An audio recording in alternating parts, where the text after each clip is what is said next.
Oke, um, well, selamat pagi, assalamualaikum warahmatullahi wabarakatuh, dan selamat datang di kick off meeting. Sebenarnya secara informal kemarin sebelum daftar bimbingan itu di diterbitkan oleh tim seminar, kita sudah ada beberapa korespondensi secara informal gitu. Dan ya, saya senang saya senang kalau korespondensi itu dilakukan sejak awal, bahkan sebelum daftar pembimbing itu ditetapkan. Soalnya yang tahun lalu yang tahun lalu uh, itu teman-teman baru kontak saya setelah daftar itu ditetapkan. So jadi hitung-hitung kalian sudah ada seminggu atau 2 minggu head start lah gitu.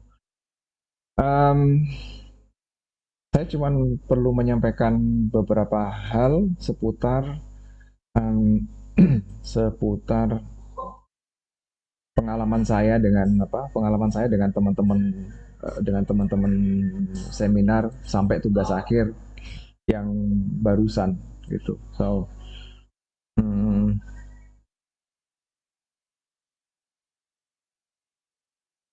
okay. Seminar pada dasarnya adalah rencana tugas akhir sih, emang, yang isinya adalah dari dari tiga bab pertama dari laporan tugas akhir. Well, substansi di dalam ketiga bab tersebut akan sedikit disesuaikan tentunya kalau sudah masuk ke tugas akhir, tapi um, intinya sama. Yang membedakan adalah poin keempat, yaitu perangkat pengumpulan data.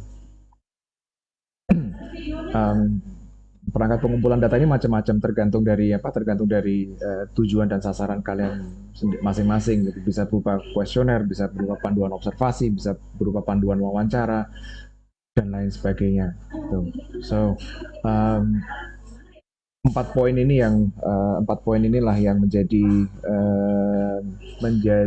output utama dari dokumen seminar itu. Um, saya nggak tahu bagaimana dosen yang lain, tapi saya punya punya kebiasaan yang saya terapkan dari proses teman-teman yang tahun lalu, yaitu publikasi. Um, seminar ini Seminar ini memang belum ada hasil, belum ada dia masih berupa hipotesis lah, hipotesis. Um, so kebetulan tahun lalu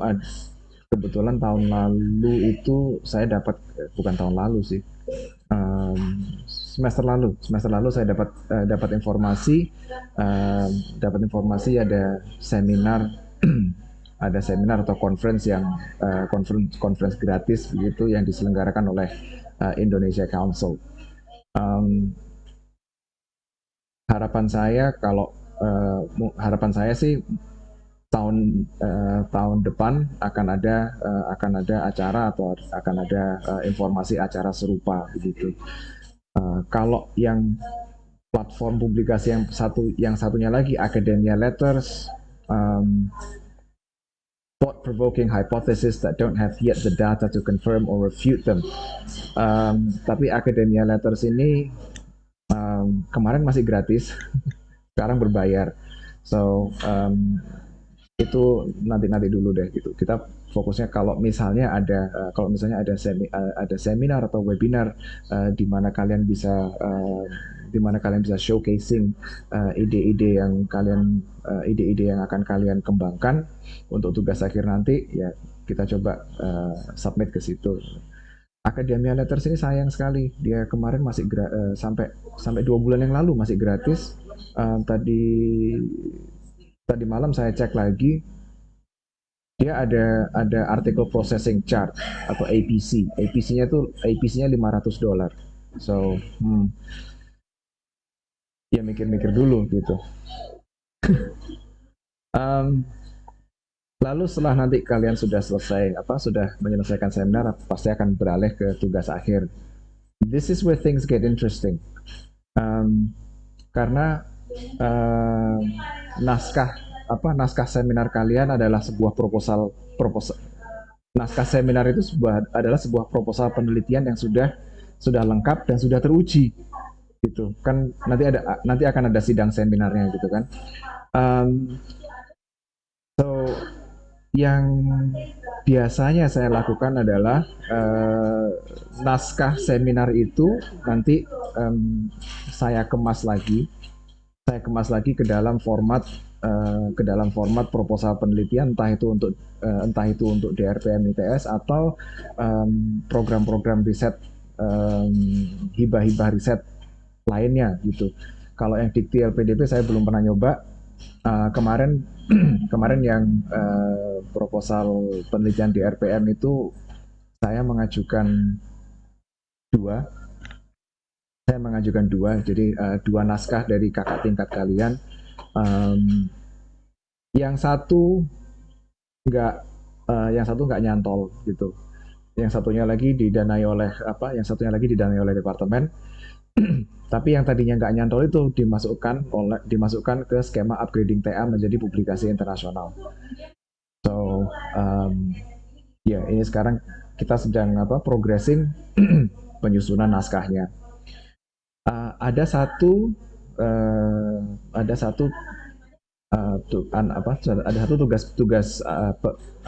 anak bimbing tugas akhir saya yang TA-nya didanai oleh program PKM. PKM ini tapi PKM ini PKM ini timelinenya berbeda dengan TA. Jadi ketika kemarin ada Monef laporan perkembangan, TA-nya itu sudah selesai. TA-nya sudah selesai, dia sudah sidang. Akhirnya untuk laporan perkembangan PKM itu TA-nya dipotong separuh. Jadi diambil sasaran 1 sama 2, yang 3 sama 4 disampaikan di laporan akhir. Gitu. Agar tidak terjadi kejanggalan. Tapi kalau PKM ini bukan saya yang itu bukan inisiasi saya. Kalau PKM ini kayaknya didorong oleh departemen agar agar para peserta tugas akhir itu mengembangkan proposal PKM sebanyak-banyaknya gitu. Jadi ya poin yang ketiga ini kita lihat aja nanti skema departemen seperti apa, instruksi dari departemen seperti apa, kita ikut aja gitu. But enaknya sih apa sih keuntungannya kalau misalnya naskah seminar itu di format ulang menjadi proposal penelitian, terus kemudian dijalankan. Keuntungannya sih cuma satu, berarti tugas akhir kalian didanai oleh ITS atau departemen melalui saya gitu.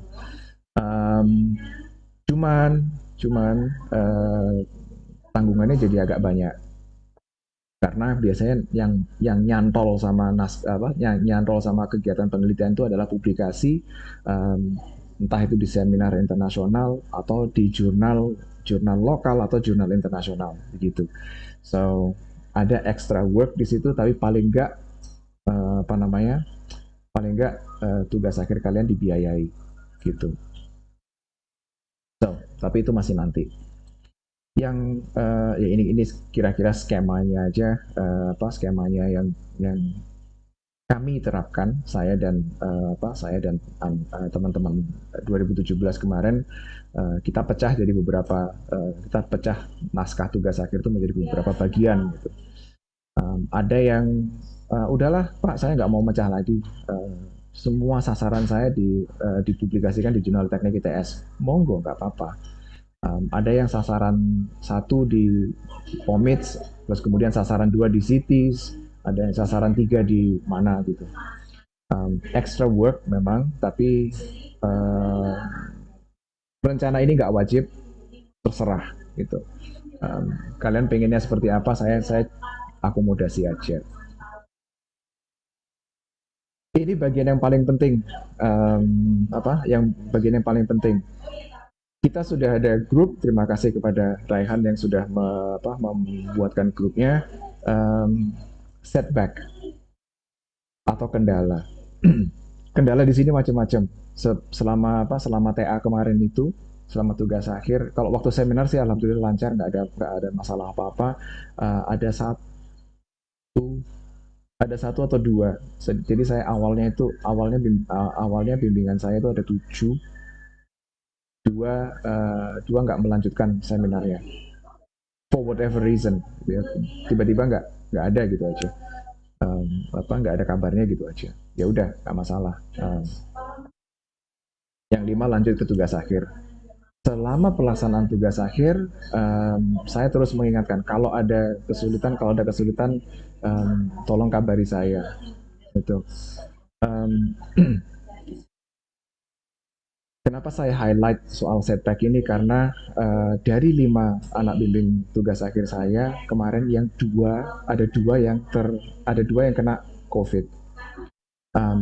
Yang satu bilang pada saat mau daftar sidang itu dia mengatakan, Pak, saya sidangnya mundur. Saya putuskan untuk mundur karena saya perlu recovery. Oke, fine. Get well soon. Nanti kita sambil mengatur kembali strateginya nanti kayak gimana. Saya sampaikan ke tim tugas akhir, ke pengelola TA, dan jadwalnya pun akhirnya digeser. Yang satunya kena positif COVID sampai masuk ICU, nggak ngabari sama sekali.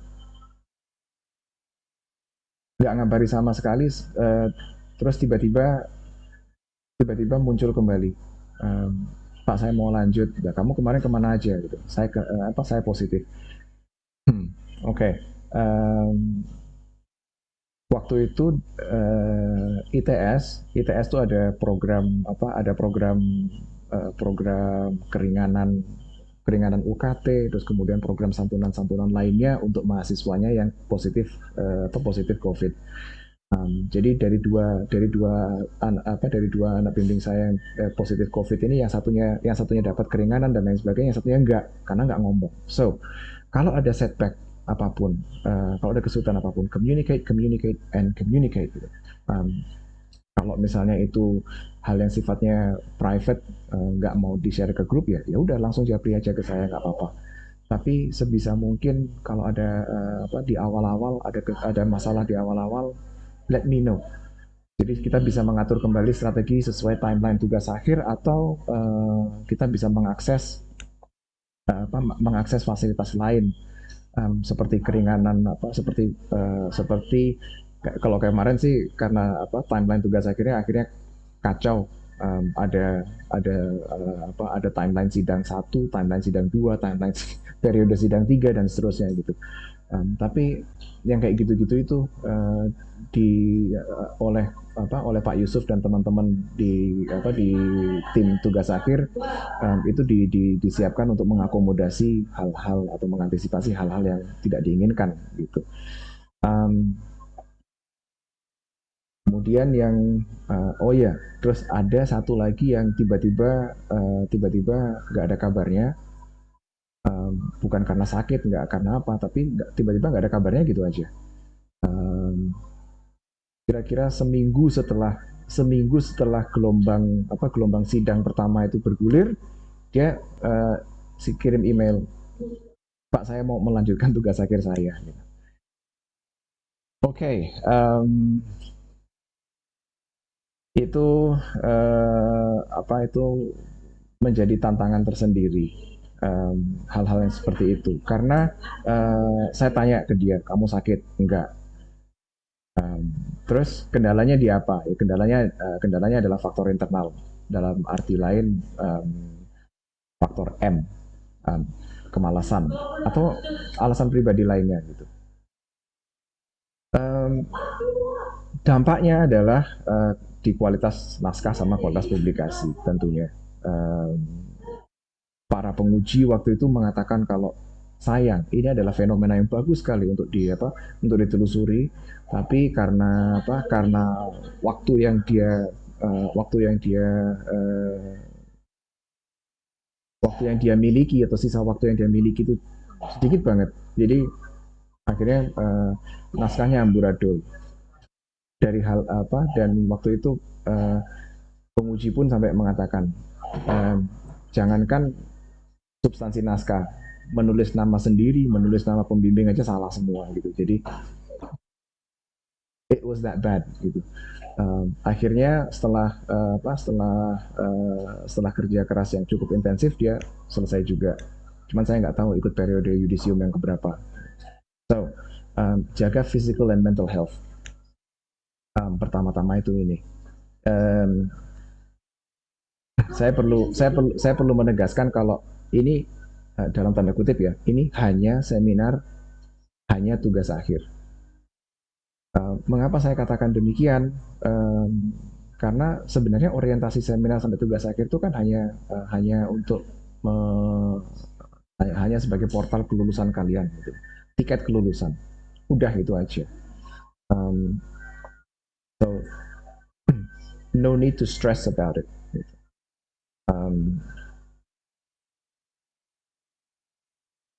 Karena kalau sampai ada yang kalau sampai ada yang sakit atau apa ya, itu tentunya akan berpengaruh ke macam-macam. Saya dulu waktu tugas akhir saya bolak-balik mengingatkan kepada diri saya sendiri, wes gak usah dipikir, udah nggak usah dipikir. Tapi di belakang kepala saya sepertinya kepikiran. Akhirnya yang terjadi adalah penyakit-penyakit yang sifatnya psikosomatis itu muncul. Tiba-tiba demam, tiba-tiba lemes, inilah ada gejala liver dan lain sebagainya. Begitu dicek, nothing, nggak ada apa-apa. Oh, berarti it's all in here. So, jaga physical and mental health supaya kualitas naskah, kualitas publikasi dan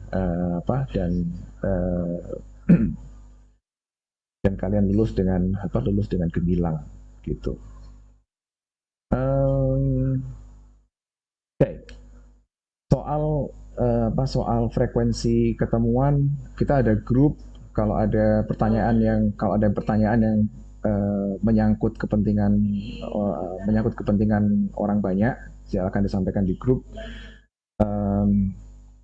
Tapi tatap muka kemarin saya terapkan seperti berikut. Di awal-awal semester biasanya sebulan sekali.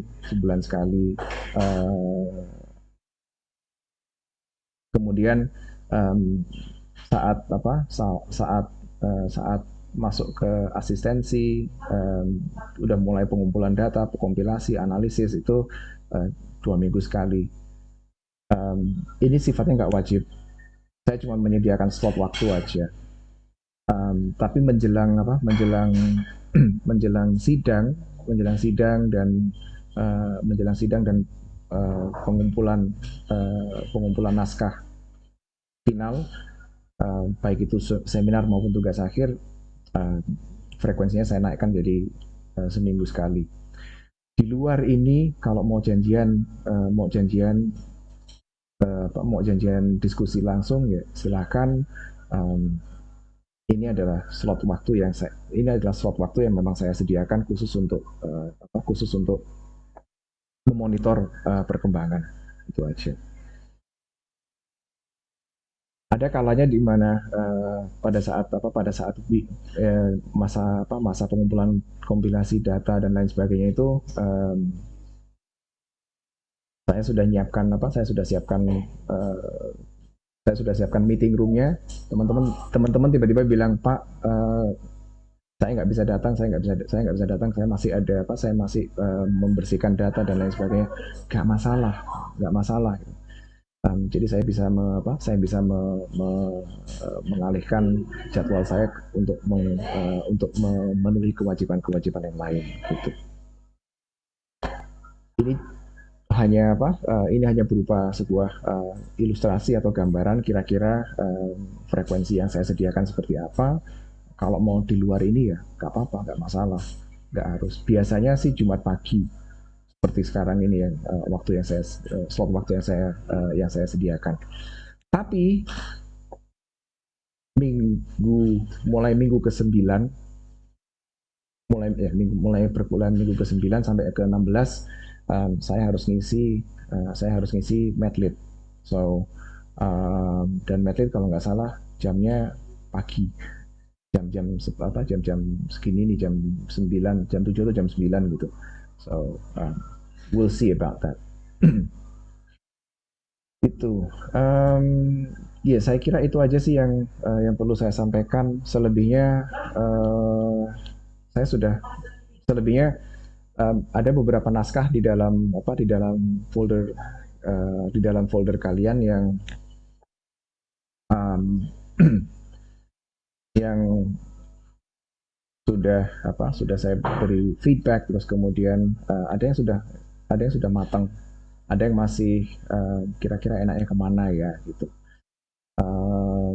That's fine, karena kalian masih punya waktu untuk memutuskan kiranya arahnya mau kemana gitu. So ya, yeah. Um,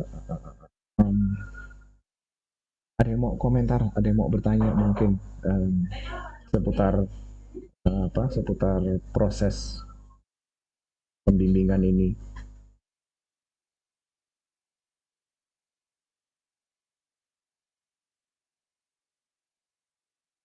Oh ya, um,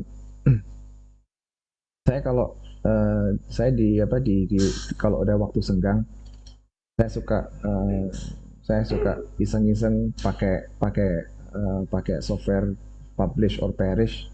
Saya cari saya cari kata-kata kunci, saya cari artikel yang ada hubungannya dengan kata-kata kunci, kata-kata kunci topik seminar yang kalian usulkan. Jadi jangan kaget kalau tiba-tiba di dalam folder kalian muncul folder references atau muncul spreadsheet yang isinya artikel-artikel yang saya temukan gitu. Um, itu sekali itu saya lakukan karena memang satu, um, saya senang melakukannya. Iseng aja nyari keyword search, karena you never know what you will find gitu. Dan berhubung ada berhubung ada kalian yang saya bimbing, ya udah sekalian aja saya masukkan, misalnya water sensitive urban design atau CPTED atau kawasan ramah pejalan kaki, walkability atau apapun itu, saya masukin aja random, dapat 800 artikel, dapat 1000 artikel, saya masukkan spreadsheet share gitu. So jangan kaget kalau tiba-tiba spreadsheetnya nambah atau ada yang berubah di situ. Biasanya di spreadsheet itu linknya bisa langsung diklik, atau kalau nggak bisa diklik ya linknya dikopas. Semoga nggak kena paywall. Tuh. Yang paling sebel kalau udah ini bagus judulnya, begitu dibuka paywall. Oke. Okay. Biasanya yang ada paywallnya itu Springer atau Taylor and Francis. But anyways, ada yang mau ditanyakan, ada yang mau disampaikan seputar topiknya, seputar pelaksanaan seminar dan lain sebagainya, monggo. Ini adalah sesi sharing.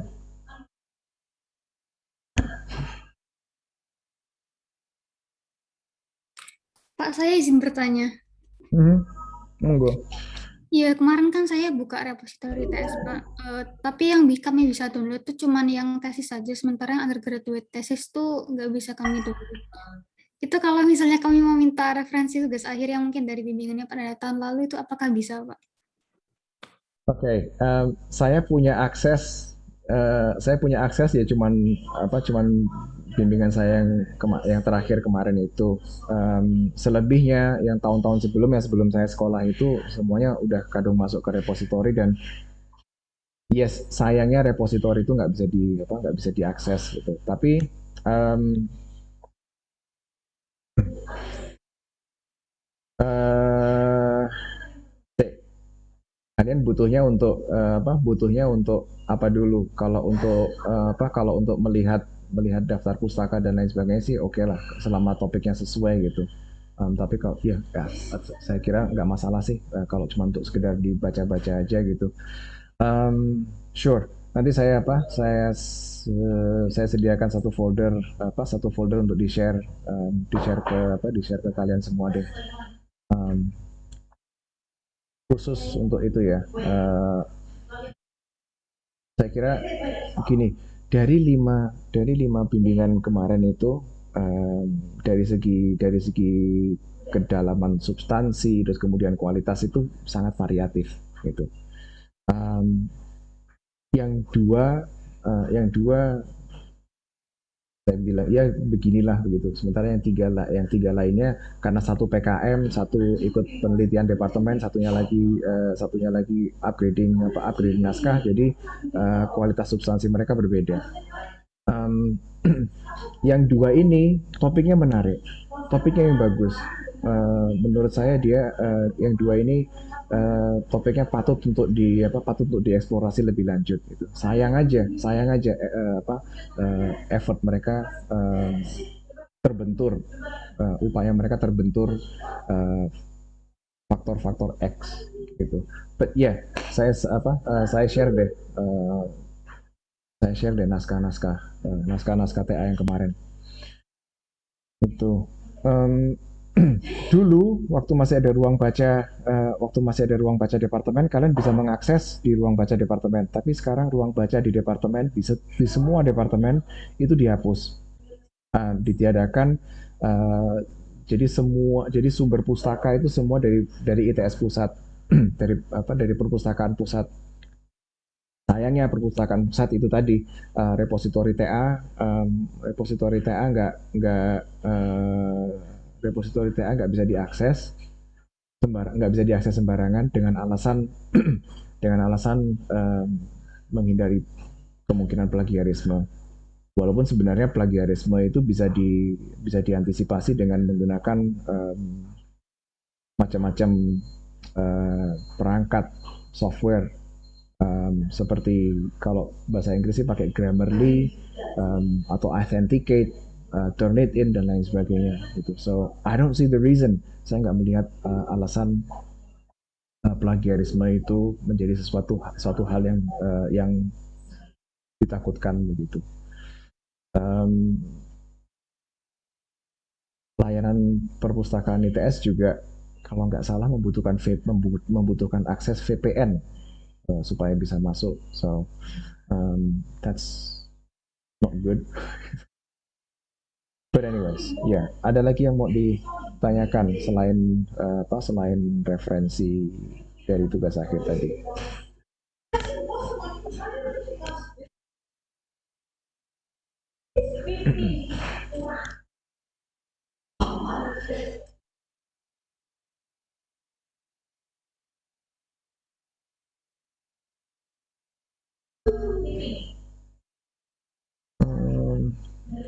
Saya sendiri ada apa ya?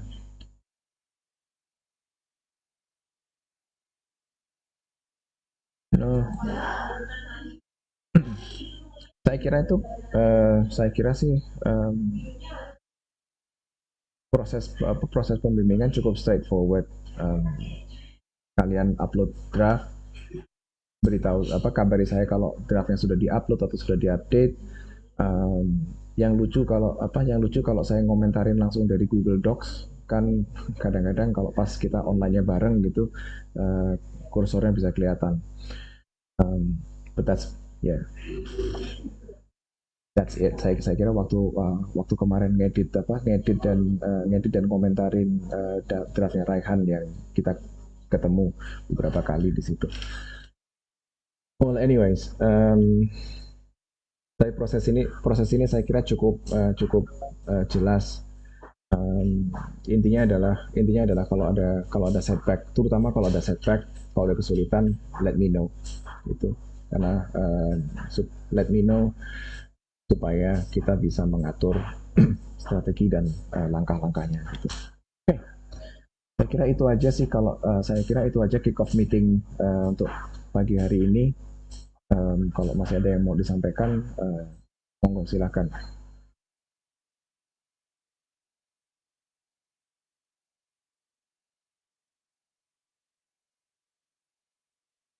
Oke, kalau nggak ada,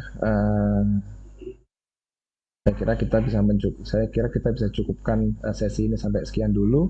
Kita lanjutkan pembicaraan kita di grup atau Japri, tergantung kebutuhan. Gitu. Oke, terima kasih sudah hadir teman-teman sekalian. Saya doa semoga proses penyusunan seminar sampai tugas akhir sampai lulus nanti semuanya berjalan dengan lancar. Amin. Thank you. Selamat pagi. Have a great day. Assalamualaikum warahmatullahi wabarakatuh. Waalaikumsalam warahmatullahi wabarakatuh. Terima kasih Pak Nanda. Terima kasih Pak. Sama-sama.